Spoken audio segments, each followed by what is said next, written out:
வணக்கம் நேர்களே.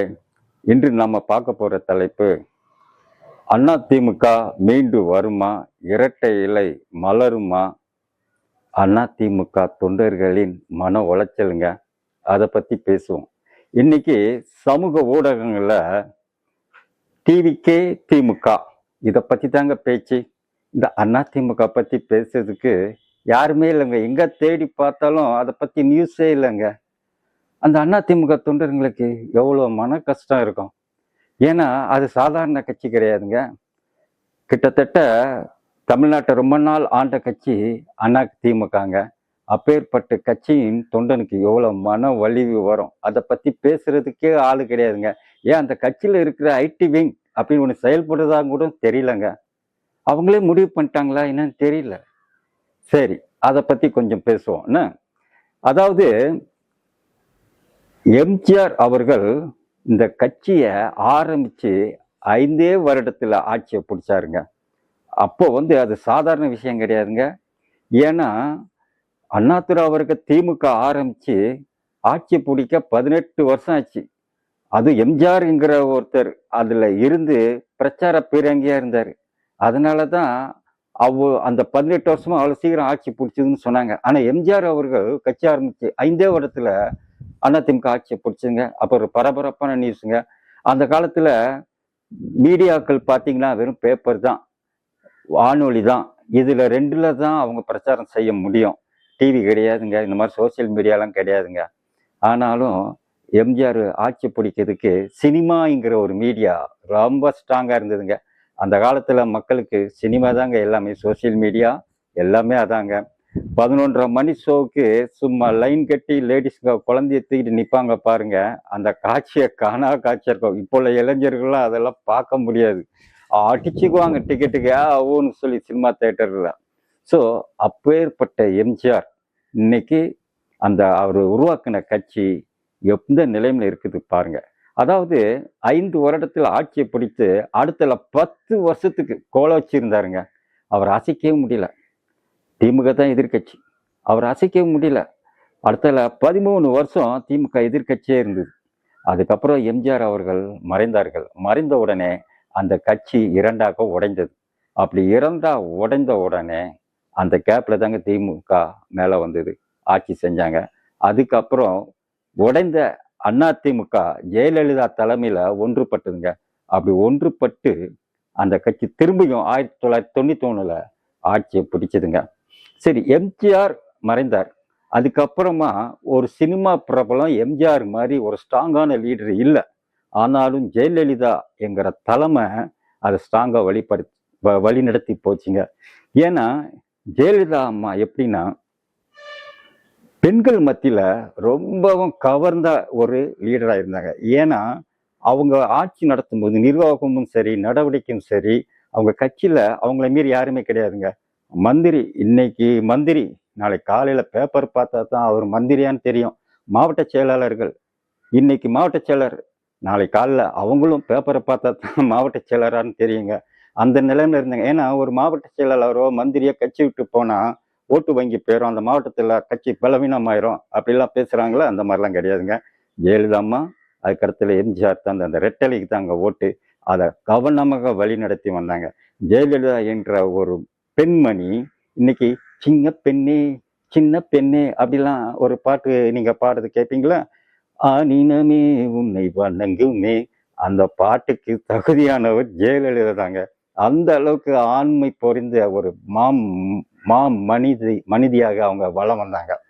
ஸோ அதனால அவங்க போற இடம்லாம் பெண்கள் சரியா அவங்கள தேடி போனாங்க. கட்சியும் அப்படித்தான், மந்திரிங்கெல்லாம் கை கட்டி நிற்பாங்க. அவங்க ஒரு பின் டிராப் சைலண்டா இருக்கும். சட்டசபையெல்லாம் அவங்க எழுந்து பேசினாங்களா அப்படி இருக்கும். அரசியலும் அதே மாதிரி. எதிர்கட்சிக்காரங்க கேட்கிற கேள்வி கட்சியில யாரும் பதில் சொல்ல மாட்டாங்க, இவங்க எழுந்து டக்குன்னு பதில் சொல்லுவாங்க. அந்த அளவுக்கு பேர் பெற்று இருந்தாங்க. அவங்களும் மறைந்தாங்க. மறைந்த உடனே அதுக்கடுத்துல யார் வராரு? எடப்பாடி வராரு.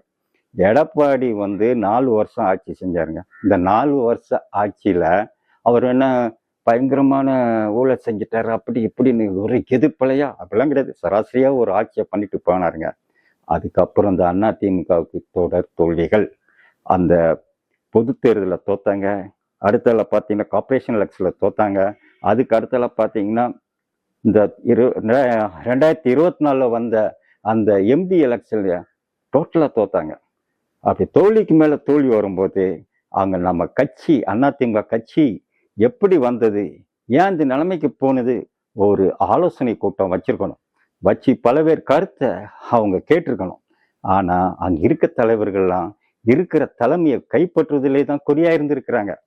என்னுடைய கருத்து எப்படின்னா, அன்னைக்கு ஒரு ஆலோசனை கூட்டம் நடத்தி, அதாவது அதிமுகங்கிறது ஒரு மாசுங்க. எம்ஜிஆர், ஜெயலலிதா, அது கொள்கை ரீதியா கட்டப்பட்டது கிடையாது. கொள்கை ரீதியா ஒரு கட்சி கட்டப்படுதுன்னா அது வளர்ந்து ஆளாகி வர்றதுக்கு ஆட்சி பிடிக்கிறது 30 வருஷம் 25 வருஷம் காலம் ஆகும். இப்போ டிஎம்கே அறிஞர் அண்ணாதுரை அவர்கள் கட்சி ஆரம்பிச்சாங்க. அவங்க ஆட்சி பிடிக்கிறதுக்கு 18 வருஷம் ஆச்சு. சமூக நீதி, மதச்சார்பின்மை, தமிழ், மாநில சுயாட்சி, இந்த கொள்கையின்படி நடந்து வரும்போது அந்த கொள்கையில வர்ற இடர்பாடுகள் வரும்போது அதை எதிர்த்து அவங்க நிற்பாங்க. ஹிந்தி போராட்டம், ஜெயிலுக்கு போனாங்க, எத்தனை பேர் செத்தாங்க, இளைஞர்கள் திரண்டாங்க, திமுகவுக்கு ஆதரவு பெருச்சு. இப்படி அவங்க கொள்கை சார்ந்து நடந்து வரும்போது தான் அவங்க ஜனங்க பார்வைக்கு வருவாங்க. அதுக்கப்புறம் தான் ஆட்சி பிடித்துக்கு வரணும். இதுக்கே 20 வருஷம் 25 வருஷம் ஓடிடும். ஆனால் சினிமா அப்படி கிடையாதுங்க. அதுக்காக அதிமுக கொள்கை இல்லையா, எம்ஜிஆர் வந்த உடனே என்னுடைய கொள்கை தந்தை பெரியார், அதுக்கடுத்தல அறிஞர் அண்ணாதுரை இவர்கள் ஃபாலோ பண்ண இந்த கொள்கை தான் என்னுடைய கொள்கைன்னு சொல்லிட்டாருங்க. சொல்லிட்டு அடுத்த நிமிஷம் 5 வருஷத்துல ஆட்சி பிடிச்சிட்டாருங்க. ஸோ இப்படி சினிமா மாசு உள்ள ஒரு லீடர், அதுக்கடுத்து ஜெயலலிதாங்கிற ஆன்மீக ஒரு லீடரால வழிநடத்தப்பட்ட அதிமுக ஜெயலலிதா மறைவுக்கு பிறகு அங்க இருக்க தலைவர்கள் தொடர் தோல்விக்கு அப்புறமாக ஒரு மாஸ் லீடரை தேடி இருக்கணும்.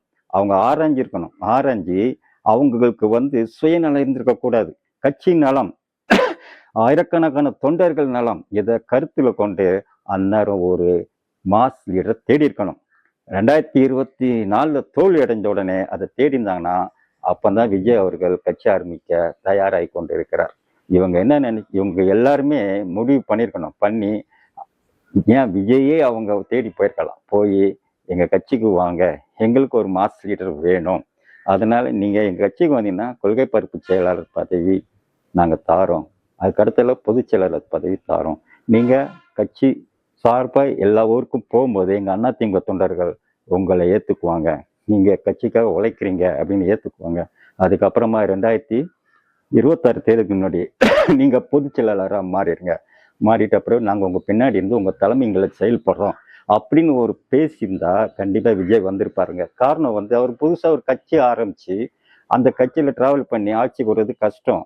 ஆனா அதிமுக பெரிய கோட்டையில உள்ள இருந்து ஆட்சியை பிடிக்கிறது ஈஸி. கண்டிப்பா அவர் வந்திருப்பாரு. இன்னைக்கு அதிமுக மலர்ந்திருக்கும், இரட்டைலை மலர்ந்திருக்கும், அதிமுக ஆட்சி நடந்திருக்கும். ஆனா இது முடங்கி போனதுக்கு காரணம் பதவியை காப்பாத்திக்கிறதுக்கும் அது போல அவங்க சுயநலம் தான் இதுக்கு காரணம். நீங்க சொல்லலாம், எப்படி திடீர்னு ஒரு ஆளை கொண்டு வருது, சினிமாவில் இருக்கிற ஆளை எப்படி கொண்டு வருது அப்படின்னு நினைக்கலாம். எம்ஜிஆர் இருக்கும் காலத்திலே தேர்தல் டைம்ல பாக்யராஜை கொண்டு வந்தாங்க, பிரச்சாரத்துக்கு போவாரு. அப்பேற்பட்ட எம்ஜிஆரும் சரி அந்த அளவுக்கு அவங்க முடிவெடுத்தாங்கன்னா சினிமா எப்படி பயன்படுதுன்னா, நீ கிராமந்தரம் போகும்போது அந்த மக்கள் ஒரு நடிகரை பார்க்க வரும்போது 4-5 பேர் திறந்து வருவாங்க. அப்போ கட்சியுடைய கொள்கை, கட்சியை பற்றி பேசலாம், எங்களை ஓட்டு போடுன்னு கேட்கறது ரொம்ப இழிச்சு. மக்களை தேடி போகிறத விட அவங்கள தேடி அவங்க வருவாங்க. ஸோ அவ்வளோ சுலபமாக இருந்தது. அப்பேற்பட்ட எம்ஜிஆரே பாக்யராஜ் மாதிரி நடிகர்லாம் தேடின போது இங்கிருந்த எடப்பாடி 2ஆம் தர தலைவர்கள் ஏன் வேற ஒரு சினிமா பிரபலத்தை தேடலை அப்படிங்கிற ஒரு கேள்வி இருக்குது. உதாரணம் சொல்கிறேன். அதாவது காமராஜர் அவர்கள் இருக்க வரைக்கும் தமிழ்நாட்டில் காங்கிரஸ் எவ்வளோ ஸ்ட்ராங்காக இருந்தது. காமராஜை வீழ்த்தே முடியாதுங்கிற சூழ்நிலை இருந்தப்போ திமுக ஆரம்பிக்கப்பட்டது. ஆரம்பித்து அந்த திமுகவால் காமராஜர் வீழ்ந்தார்.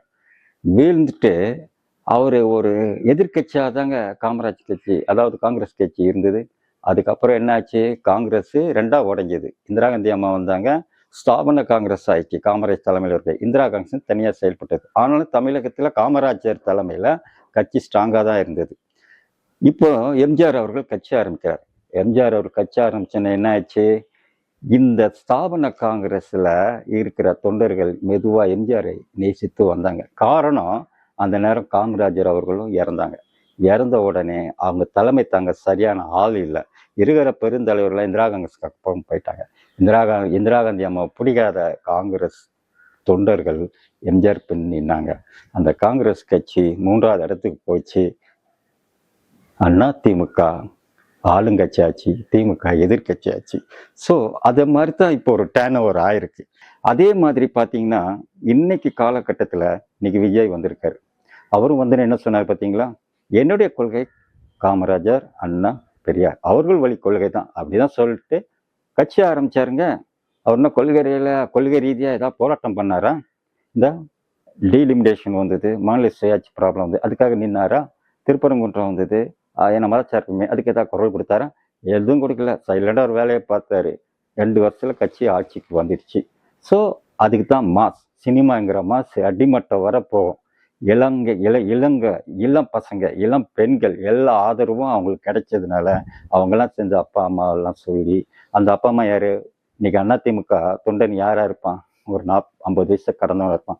அவன் பிள்ளைங்க அப்பா அம்மா பேச்சை கேட்டு ஓட்டு போடும். ஆனா அவங்க நேசிக்கிற விஜய். இன்னைக்கு வந்து ஜெனரேஷன் மாறி இருக்கு. எம்ஜிஆர், சிவாஜி, ரஜினி, கமல், அஜித், விஜய் அந்த மாதிரி ஒரு ஜெனரேஷன் மாறி வருது. அப்போ அவங்க எல்லாம் சொல்லி அப்பாவை கன்வின்ஸ் பண்ணிட்டாங்க. அதிமுக ஓட்டெல்லாம் இதுக்கு வந்துடுச்சு. ஸோ இப்படி தாங்க இந்த அதிமுகவுடைய டிராவலில் கரெக்டாக புரியாமல் அதில் இருந்த தலைவர்களாலே அது வீழ்ச்சி ஆயிருக்கு. ஸோ இதுலேருந்து மீண்டு வருமா? மீண்டு வர்றது கஷ்டம் தாங்க. ஏன்னா விஜய் காலமே 10 வருஷம் வரைக்கும் போகும். 10 வருஷம் கழிச்சு தான் அவருடைய மாஸ் குறையும். அந்த மாதிரி இருக்க சூழ்நிலை இனி அதிமுக மீண்டு வருவது கஷ்டம். கட்சி இருக்கும், ஏதோ ஒரு பக்கம் 2000 3000 ஓட்டு வாங்கிக்கிட்டு இருக்கும். ஆனால் திமுக எப்படி திமுக அண்டு கம்யூனிஸ்ட்டு, பிஜேபி இதெல்லாம் ஒரு கட்சின்னா அந்த அமைப்புக்குன்னு ஒரு ஓட்டு இருக்கு. ஏன்னா அவங்க வந்து கொள்கை ரீதியாக பயணிக்கிறாங்க. அதுக்காக திமுக வந்து நீங்கள் சப்போர்ட் பண்ணுறீங்க கொள்கை ரீதியாக பயணிங்கன்னா அவங்க சில இடத்துல அவங்க கொள்கை ரீதியாக முன்னிறுத்தி நிற்கிறாங்க.